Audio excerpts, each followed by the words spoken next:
नमस्कार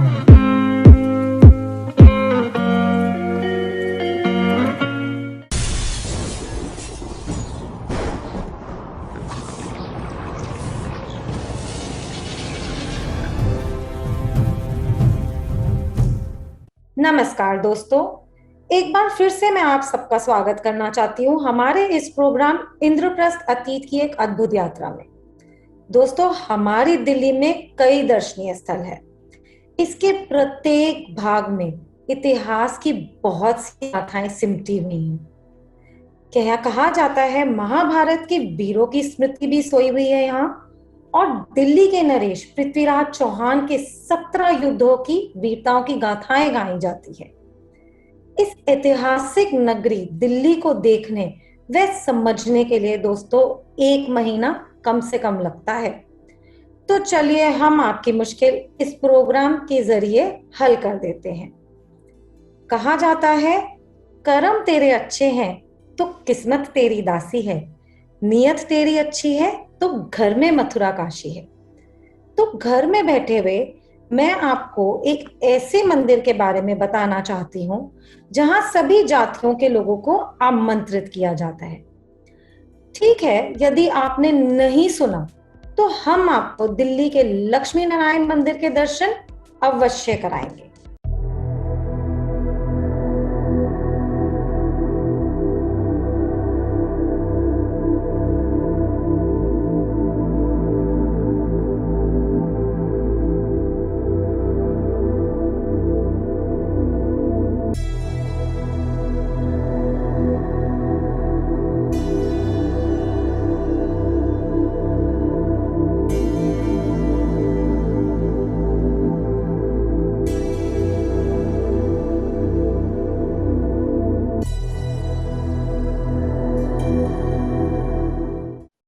यह मंदिर बिरला मंदिर के रूप में भी जाना जाता है। जैसा कि नाम से पता चलता है, यह भगवान लक्ष्मी नारायण को समर्पित है, जिन्हें भगवान विष्णु के रूप से भी जाना जाता है, या त्रिमूर्ति में संरक्षक, जिसमें ब्रह्मा, विष्णु और महेश भी शामिल हैं। आज हमारे साथ दोस्तों 2 ऐसे छात्र हैं जो दिल्ली के सर्वश्रेष्ठ अंतरराष्ट्रीय स्कूल में पढ़ रहे हैं। एक है अयान गर्ग और दूसरे हैं आरव अरोड़ा। मैं इन बच्चों की प्रशंसा करना चाहती हूँ क्योंकि वे अपनी संस्कृति के बारे में जानकारी रखना चाहते हैं और जुड़े रहना चाहते हैं। दोस्तों, अंतरराष्ट्रीय हो या राष्ट्रीय, अपनी सभ्यता को जानने के लिए इन छात्रों ने मेरे प्रोग्राम में हिस्सा लेने के लिए झट से हाँ कर दी। इसके लिए मैं इनकी सराहना करना चाहती हूँ। राष्ट्रीय हो या अंतरराष्ट्रीय, दोस्तों, भारत की सभ्यता को जानने के लिए लोग बहुत उत्सुक रहते हैं। मेरा ये प्रोग्राम इसी प्रयास का एक हिस्सा है। तो आइए अयान गर्ग से शुरू करते हैं लक्ष्मी नारायण मंदिर की यह यात्रा। भगवान नारायण अपनी पत्नी देवी लक्ष्मी के साथ है, इसलिए मंदिर को लक्ष्मी नारायण मंदिर कहा जाता है। नमो नारायणाय नमः।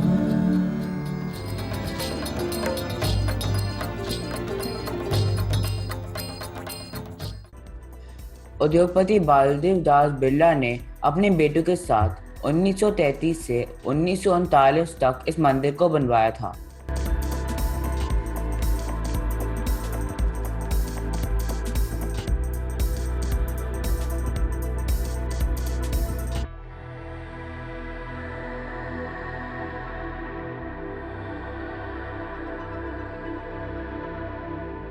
Beauty lies in the eyes of beholder. खूबसूरती देखने वालों की आंखों में होती है। इस दुनिया में आज कोई भी ऐसा इंसान नहीं है जो सुंदर बनना और दिखना नहीं चाहता। चाहे चेहरा हो या बॉडी, सभी अपने आप को अट्रैक्टिव दिखाना चाहते हैं। और आपकी इस जर्नी में आपके साथ हैं डिवाइन स्किन एस्थेटिक। आपकी सभी परेशानियों का अंत, चाहे वो आपके चेहरे की बढ़ती झुर्रियां हो, प्रेगनेंसी के बाद आई स्ट्रेच मार्क्स हो, बालों में गंजेपन की समस्या हो, डबल चिन की परेशानी हो, चेहरे की खूबसूरती बढ़ानी हो, दाग धब्बे दूर करने हो, आपकी सभी परेशानियों को बेहतर ढंग से और पूरे भरोसे की टीम के साथ हम डिवाइन स्किन एस्थेटिक पंजाबी बाग दिल्ली में स्थित अपनी पूरी विश्वसनीयता के साथ हजारों लोगों को हेयर प्रॉब्लम और स्किन प्रॉब्लम से छुटकारा दिलवा चुके हैं। आप भी आइए और हमसे जुड़ें और अपनी सुंदरता को निखारें। हम हैं डिवाइन स्किन एस्थेटिक।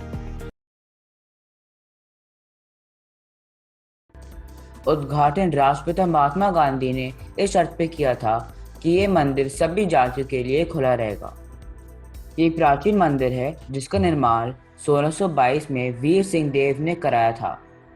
1793 में राजा पृथ्वी सिंह ने इस मंदिर की अवस्था में सुधार किया और फिर उद्योगपति जेडी बिरला ने इसका विस्तार कराया। दिल्ली में लक्ष्मी नारायण मंदिर कनॉट प्लेस क्षेत्र के पश्चिम में स्थित है और एक प्रमुख टूरिस्ट आकर्षण है। यह 7.5 एकड़ के क्षेत्र में फैला हुआ है और इसमें धार्मिक और राष्ट्रीय महत्व के कई फव्वारे, मंदिर और मूर्तियां शामिल हैं।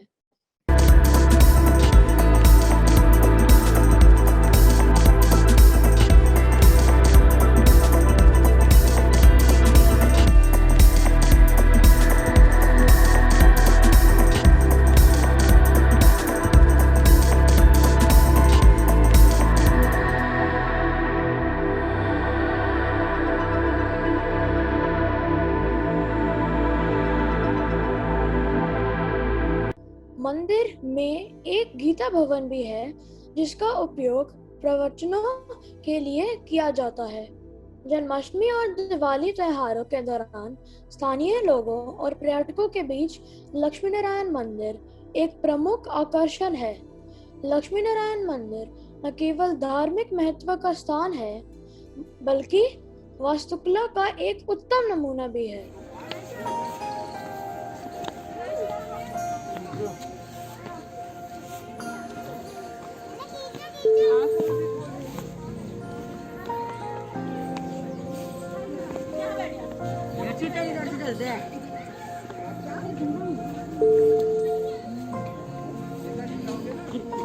चलो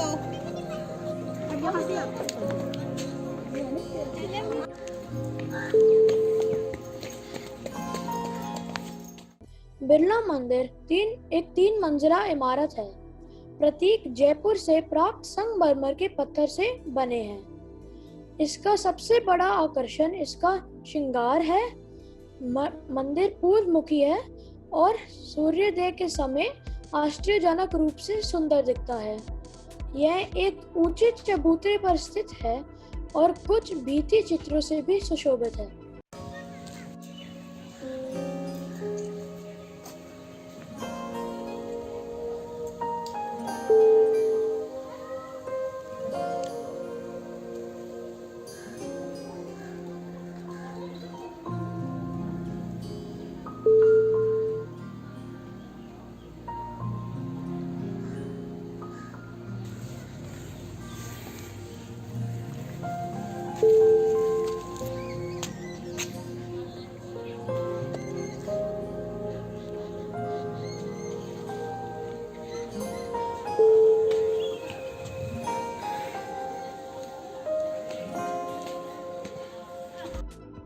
मुख्य मंदिर में भगवान विष्णु और देवी लक्ष्मी हैं।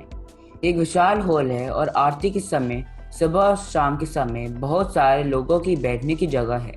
भगवान शिव और भगवान कृष्ण के पार्श्व मंदिर भी साल भर भक्तों को आकर्षित करते हैं।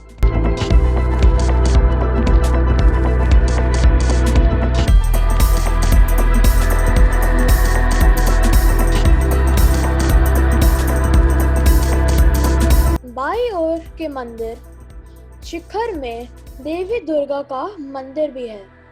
यह मंदिर नवरात्रि के दौरान शहर भर के लोगों को आकर्षित करता है। 5 मिनट पर मंदिर के कपाट खोल दिए जाते हैं। 4:30 पर ही भगवान की मंगल आरती होती है।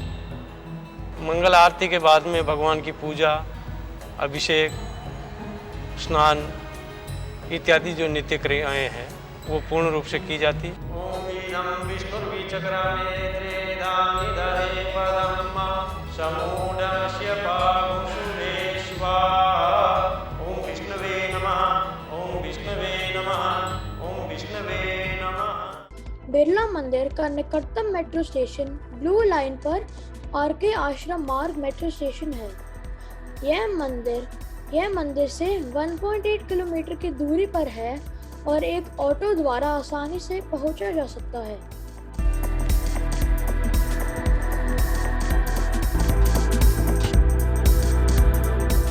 मैम, इस मंदिर के बारे में सुनकर मेरे मन में कुछ प्रश्न आ रहे हैं, क्या मैं आपसे पूछ सकता हूँ? जरूर आयान, पूछिए। मैम, क्या हम इस मंदिर की तस्वीरें खींच सकते हैं? हमें मंदिर के अंदर तस्वीरें लेने की अनुमति बिल्कुल भी नहीं है, तो आप यहाँ पे तस्वीरें नहीं ले सकते। मैम, मेरे मन में एक और प्रश्न आ रहा है, क्या मैं आपसे पूछ सकता हूँ? बताइए आयान। मैम, क्या इस मंदिर में लॉकर की सुविधा है? परिसर में प्रवेश करने से पहले अपने जूते और फोन लॉकर में निशुल्क रख सकते हैं। मैम, हाँ जी आरव, मेरे पास भी आपसे थोड़े प्रश्न है पूछने के लिए। जरूर आरव, पूछिए। आपको सबसे अच्छा क्या लगता है बिरला मंदिर के बारे में? मुझे बिरला मंदिर में सबसे अच्छी चीज दीवारों पर लिखे गए हुए उदाहरण लगते हैं। सर्वोत्तम उदाहरण से हमें बहुत कुछ सीखने को मिलता है।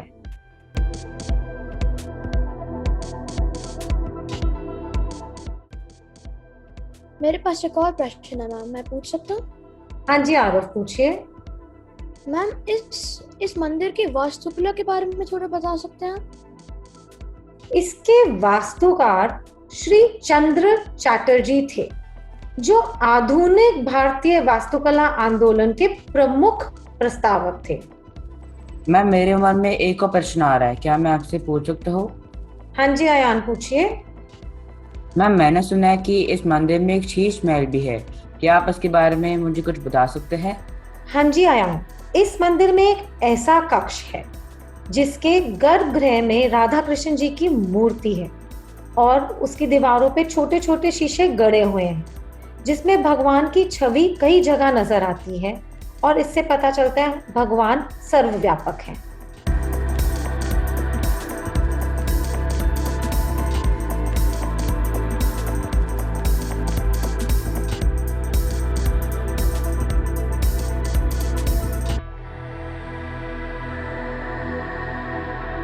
मैम, मेरे मन में भी एक प्रश्न आ रहा है, मैं पूछ सकता हूँ? हाँ जी आरव, पूछिए। इस मंदिर की दिनचर्या क्या है और भगवान को किस चीज का भोग लगता है? देखिए आरव, 4:30 बजे भगवान की मंगल आरती होती है, फिर भगवान की पूजा, अभिषेक, स्नान इत्यादि जो नित्य क्रियाएं हैं वह पूर्ण रूप से की जाती है। यहाँ खोए की मिठाई का भोग लगता है, जैसे कि बर्फी या पेड़ा हो जाए।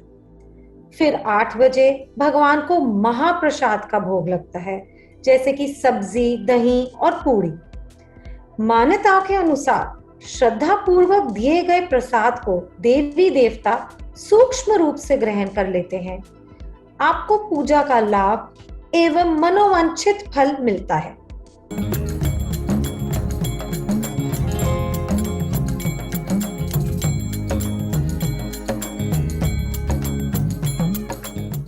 कहा जाता है दोस्तों, एक मुट्ठी सूखे चावल के बदले में भगवान श्री कृष्ण ने अपने दोस्त सुदामा के सब दुख हर लिए थे। अरे, ये तो संसार की सबसे उत्तम, सबसे अनमोल भेंट है और इससे छुपा रहे थे तुम। इन 3 मुट्ठी चावल पर तो मैं तीनों लोक वार दूं।